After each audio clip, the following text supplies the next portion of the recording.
So guys, आज की Monday night raw जो हो रही थी एमएलए एरिना इन टैम्पा फ्लोरिडा से, वो फाइनली एंड हो चुकी है। कुछ चीजें यहाँ पर डब्ल्यूडब्ल्यूई ने पहले से ही एडवर्टाइज कर दी थी, तो चलिए एक बार नजर मार लेते कि आज हमें यहाँ क्या क्या देखने को मिला। तो आप देख रहे हैं रेसलमैनिक्स एंड सब्सक्राइब करना तो बनता है। शो की स्टार्टिंग होती है दी जजमेंट डे से, जो कहते हैं कि सब हमारे लिए खड़े ही हो जाओ, क्योंकि वो सिर्फ मंडे नाइट को रॉ नहीं करते बल्कि वो पूरे डब्ल्यूडब्ल्यूई को चला रहे हैं। जिसके बाद हमें डोमिनिक मिस्टीरियो देखने को मिलते हैं, जो कहते हैं कि वो एक फाइटिंग चैंपियन बनना चाहते हैं, लेकिन कोई भी उनकी बात सुनने में एक्साइटेड ही नहीं होता। सब उन्हें लाउडेस्ट बू देने लगते हैं। जिसके बाद हमें Sami Zayn and Kevin Owens देखने को मिलते हैं, और वो कहते हैं कि डोमिनिक बिल्कुल सही है, उनका कोई भी आदर नहीं करता, लेकिन उनका कोई आदर इसलिए नहीं करता क्योंकि वो रिस्पेक्ट डिजर्व ही नहीं करते। तो अगर डॉम को जरा सी रिस्पेक्ट अर्न करनी है ना, so how about a match Sami Zayn versus Dominik Mysterio for the North American championship. Dominik कुछ कह पाते, लेकिन उससे पहले ही रिया रिप्ली उनकी तरफ से चैलेंज को एक्सेप्ट कर लेती है। इसके बाद हमें बेकी लिंच वर्सेस ज़ोई स्टार्क का मैच देखने को मिलता है। आज तो बेकी लिंच पूरी तरीके से चार्ज होके आई थी, ज़ोई स्टार्क पर अटैक ही किए जा रही थी, एंड ट्रिश स्ट्रैटस के इंटरफेरेंस के बावजूद भी बेकी लिंच मैच को जीतने में कामयाब हो जाती है। देन हमें the American nightmare Cody Rhodes देखने को मिलते हैं। कोडी रोड्स आते ही कहते हैं कि बताओ किस चीज के बारे में बात करना चाहोगे। फिर वो कहते हैं कि यार मुझे प्लीज 2 मिनट देना, मैं जरा देखते लूं कि आज हम है कहाँ पर। एंड वो टैम्पा की ऑडियंस को थैंक्स करते हुए नजर आते हैं उनके अपलॉज के लिए। कोडी रोड्स सबको बताते हैं कि ब्रॉक लेसनर ने मुझ पे अटैक किया मेरी माँ के सामने। ये उन्होंने एक्सपेक्ट नहीं किया था, लेकिन वो सरप्राइज भी नहीं है, क्योंकि ब्रॉक लेसनर ने 5 फाइट्स भी नहीं लड़ी थी यूएफसी में, एंड वो यूएफसी चैंपियन बन गए। फुटबॉल का भी खेला ही नहीं था, बट वो एनएफएल टीम का पार्ट बन गए, और वो मिस्टर समरस्लैम भी तो है। लेकिन क्या वो सरप्राइज है?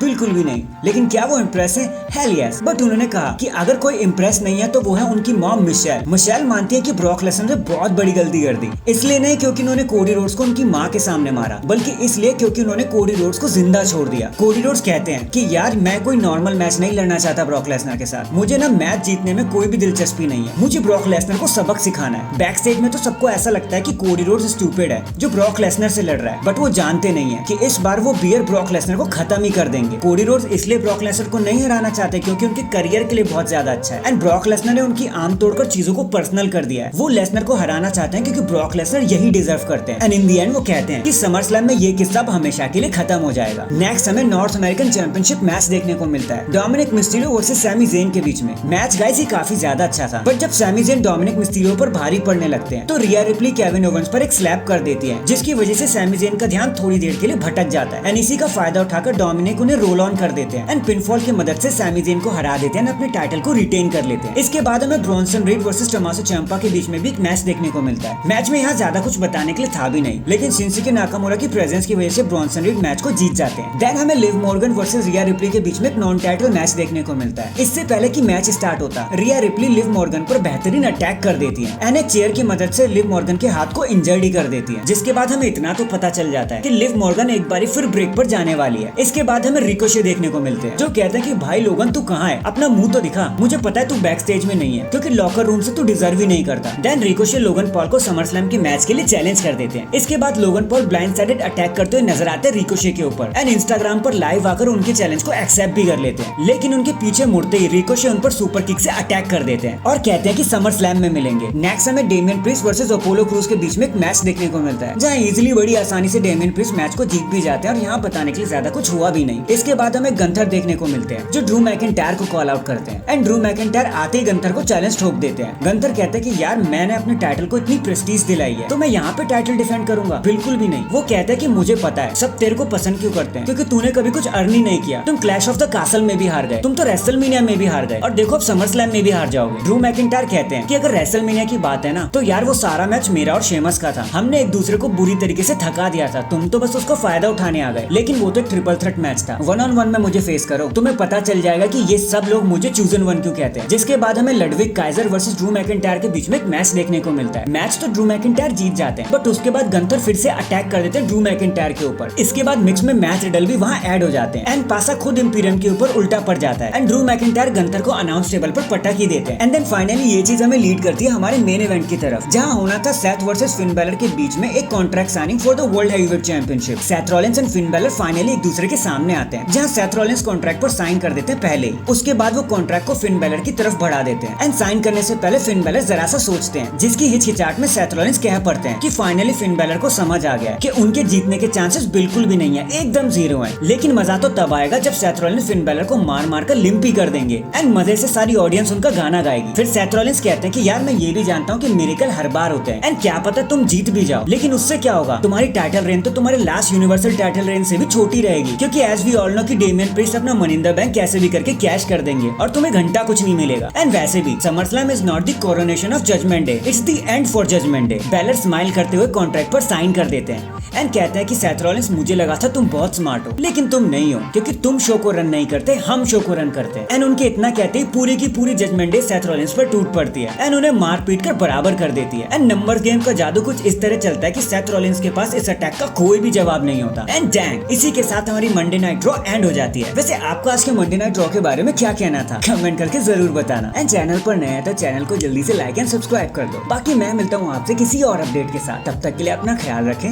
और खुश रहें।